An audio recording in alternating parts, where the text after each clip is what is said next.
kita katakan dengan sungguh-sungguh. Firman-Mu berkata Kau besertaku,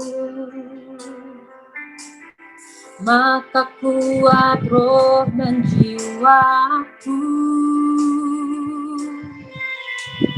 Tangan-Mu Tuhan selalu ku nantikan, di setiap langkahku percaya, dengan sayap-Mu ku akan terbang tinggi di tengah badai hidup. Ku tak menyerah, Kau kekuatan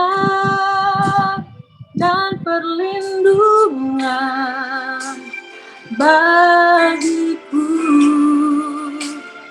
pertolonganku di tempat maha tinggi.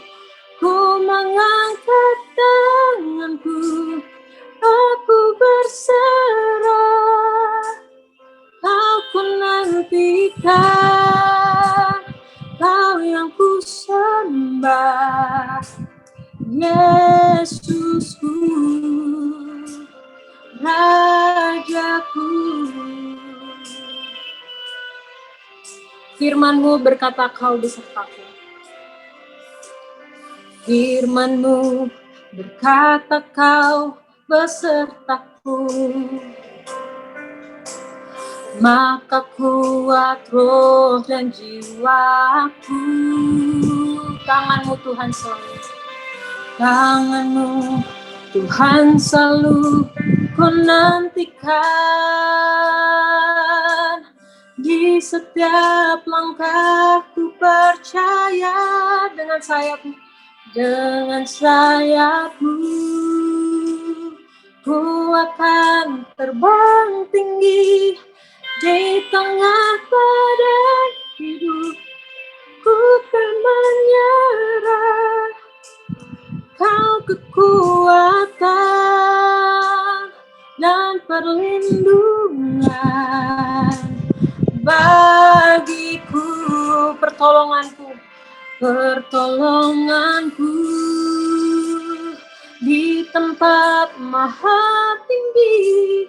Ku mengangkat tanganku, aku berserah, Kau ku nantikan, Kau yang ku sembah, Yesusku, Rajaku. Doa firman Tuhan saya serahkan kepada Oma Letkol Dina, dipersilakan. Saudara-saudaraku sekalian, mari kita datang kepada Tuhan mengucap syukur. Terima kasih karena Tuhan Yesus baik bagi kita di dalam segala keadaan. Kita berdoa. Terima kasih Tuhan Yesus, Engkau adalah Tuhan yang tidak pernah berubah. Keadaan sekeliling kami begitu cepat perubahannya. Apapun yang ada dan yang kami alami, Tuhan menunjukkan bahwa di tengah-tengah perubahan itu, Tuhan Yesus kami tetap adalah Tuhan yang berkuasa. Tuhan yang tidak pernah meninggalkan kami, tetapi sebaliknya Tuhan yang selalu ada dekat dengan kami. Tuhan Yesus, terima kasih atas berkat-berkat-Mu yang indah kepada keluarga besar Nusantara Fellowship. Di tempat-tempat kami tinggal dan bekerja, kami boleh menyaksikan dan berkata kepada Tuhan, Engkaulah Allah kami. Engkau yang telah membuat kami tetap bertahan di tengah-tengah keadaan yang seperti ini. Terima kasih Tuhan, karena oleh kekuatan-Mu lah kami sekeluarga, kami tiap-tiap keluarga ada dalam keadaan yang dijaga, diberkati, dilindungi oleh Tuhan. Tuhan Yesus, kami mau dengar firman-Mu, biarlah Engkau memberkati firman-Mu, Engkau berkati jiwa kami, sehingga kami tetap Tuhan berjalan esok hari dan hari-hari selanjutnya, bertahan dan memperoleh kekuatan yang dari Tuhan saja. Firman-Mu berbicara, kami membuka hati kami, maka ya Tuhan, kami percaya bahwa kekuatan itu kami akan terima, karena sesungguhnya Engkaulah yang berbicara kepada kami. Dalam nama Yesus, amin. Apa kabar saudara-saudaraku semua? Saya percaya kita... Haleluya, amin. Luar biasa. Benar, karena itu pun pengalaman saya. Seperti yang saya katakan tadi, perubahan itu begitu cepat. Tetapi kita lihat, justru di dalam kecepatan perubahan, Tuhan kita lebih cepat dalam menolong kita. Di dalam perubahan yang sekejap, yang sewaktu-waktu, tapi Tuhan kita juga selalu ada bersama dengan kita. Sehingga kehidupan kita semua, pekerjaan kita, kegiatan, kuliah anak-anak kita, sekolah mereka tetap ada dalam perlindungan Tuhan, tetap ada dalam jalan berkat Tuhan. Mereka maju terus di dalam kehidupan ini. Saudara-saudaraku sekalian, kita melihat juga tadi sudah disaksikan oleh Ibu Maria tadi cuaca yang berubah-ubah, dan juga kita mengetahui sampai sekarang dimanapun juga di negara kita cuaca ekstrim itu terjadi. Saudara-saudaraku sekalian, banyak cerita yang kita dengar, banyak berita yang kita baca, dan semua kebanyakan adalah tentang berita-berita yang kurang baik, tentang ekonomi, tentang ekosistem lingkungan, tentang bisnis. Kita harus waspada memang dalam keadaan seperti ini. Tetapi malam ini, saudara-saudaraku sekalian, ada berita baik. Berita yang bilang kepada saudara dan saya, jangan lengah, mesti tetap tangguh, mesti tetap kuat, jangan santai-santai lagi, jangan pesimis, tetapi harus tangguh. Karena di dalam iman dan pengharapan dan usaha-usaha kita, maka di sana kita akan melihat ketangguhan itu menghasilkan buah-buah yang terbaik. Karena Dia, Yesus, adalah pemberi, dan Dia, Yesus, adalah Tuhan yang selalu akan menopang kita. Tadi Tasya telah membaca dari Habakuk pasal 3. Saudara-saudaraku sekalian, Habakuk ini adalah salah satu nabi yang memang dipilih oleh Allah. Ya, semua nabi dipilih oleh Allah. Tetapi kalau kita belajar dari kitabnya, maka pada pasal yang pertama, Nabi Habakuk ini komplain kepada Allah. Habakuk bilang, ketika aku melihat keadaan sekeliling, manusia itu telah berbuat seenaknya. Mereka berdosa dan harusnya Engkau ya Allah, Habakuk bilang, seharusnya Engkau ya Allah harus segera bertindak.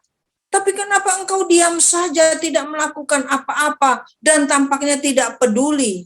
Jadi Habakuk komplain sama Tuhan. Tetapi kita lihat tanggapan Tuhan terhadap Habakuk. Tuhan bilang, jangan khawatir, don't worry, Habakuk, aku peduli, dan aku akan mengurusnya. Tak lama lagi, kalau kita baca ya dari pasal yang ke-1, tak lama lagi, orang-orang Babilonia akan masuk dan menghancurkan Yehuda karena dosa mereka. Nah, Nabi Habakuk semakin bingung. Dia kesal sama Tuhan, dia berkata, Tuhan, saya makin gak mengerti. Maksud saya memang bangsa saya, ini orang-orang Yehuda itu jahat.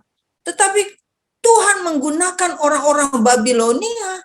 Mereka adalah orang-orang yang paling kejam. Orang yang tidak manusiawi, orang yang paling korup di muka bumi ini. Tapi Engkau menggunakan mereka untuk menghancurkan kami. Tuhan itu enggak benar, Engkau enggak adil Tuhan, kata Nabi Habakuk. Saudara-saudaraku sekalian, dalam keadaan kita, sangat sering ketidakmengertian itu juga terjadi pada kita, bukan? Duh, kapan Tuhan doa-doa saya terjawab? Duh, Tuhan kok enggak bertindak apa-apa? Akhirnya ada di antara kita yang menyerah. Ya sudahlah, masa bodoh lah. Tuhan bukan Tuhan yang peduli. Tuhan pilih kasih, saya dibuat seperti ini, tetapi orang lain tidak. Saudara sedang dalam kondisi yang demikian? Atau hampir-hampir kehilangan harapan di tengah masalah yang tidak ada habisnya? Di tengah konflik batin yang terus-menerus terjadi di dalam keluarga? Jalan buntu, ketakutan, ketidakpuasan, semua campur aduk jadi satu. Malam ini, dengar baik-baik. Tuhan Yesus kita bukan Tuhan yang berjanji bohong. Dia juga bukan Tuhan yang tidak serius dengan hidup saudara dan hidup saya. Tuhan sangat care kepada kita. Dia tidak pernah melupakan, dia tidak pernah meninggalkan.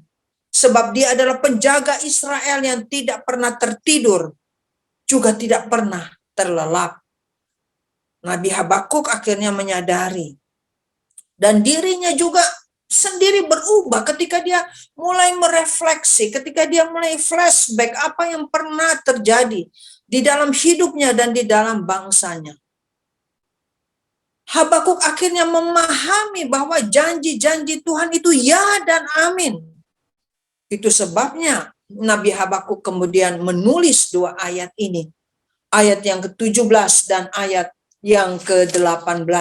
Dia katakan sekalipun ya, pohon ara tidak berbunga, pohon anggur tidak berbuah, hasil pohon zaitun mengecewakan, sekalipun ladang-ladang tidak menghasilkan bahan makanan, kambing domba terhalau dari kurungan, dan tidak ada lembu sapi dalam kandang, namun aku akan bersorak-sorak di dalam Tuhan, beria-ria di dalam Allah yang menyelamatkan aku.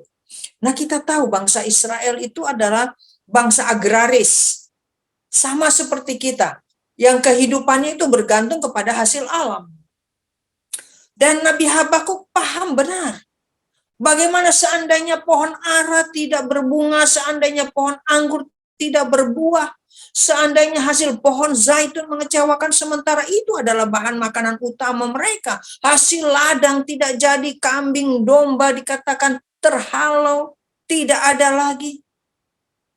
Dan Nabi Habakuk berkata, meskipun keadaan seperti itu, tetapi aku akan bersorak-sorak di dalam Tuhan. Sebab apa? Sebab ayat 19 katakan, Allah Tuhanku itu kekuatanku. Nah, disinilah kuncinya, saudara-saudaraku sekalian. Segala sesuatu bisa saja berubah, segala sesuatu bisa saja tidak menghasilkan, tetapi Tuhan tetap menjadi kekuatan kita. Nah, jadi apa yang harus saudara dan saya lakukan supaya pindah dari perasaan khawatir, dari seorang yang kecewa, dari seorang yang mungkin meminta-minta tetapi tidak diberikan? Saudaraku sekalian, bukannya Tuhan tidak memberi, bukannya Tuhan tidak care, bukannya Tuhan tutup mata, bukan. Tapi ketangguhan iman kita itulah yang harus utama. Sehingga dalam ketangguhan itu, dalam keadaan yang menekan, kita tetap melihat bahwa Allah itu adalah kekuatan kita. Bagaimana caranya?